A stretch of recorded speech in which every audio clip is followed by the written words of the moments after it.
Creative Art Therapy Counseling Program at Hofstra has a rich history. It was founded in 1976. I've had its educational approval since 1984.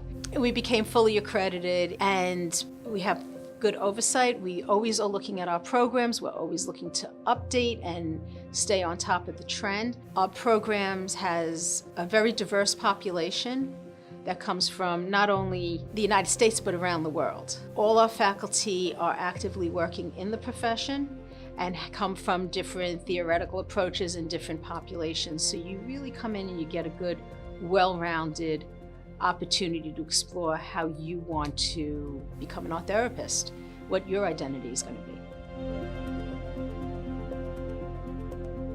The internships are really important for the students' education and being able to get out there in the field. I'm currently getting experience with pre-adolescents, adolescents, and adult inpatient psychiatric, as well as a partial program. There's a lot of things that you can study and read, but once you get that hands-on experience, it's completely different.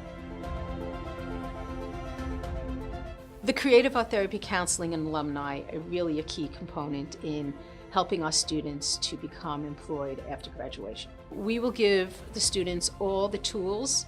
We'll teach them the theoretical approaches, the media, how to address and how to run groups and do individual sessions and all of that. And then we help them to define themselves into their own identity as a creative art therapy counselor.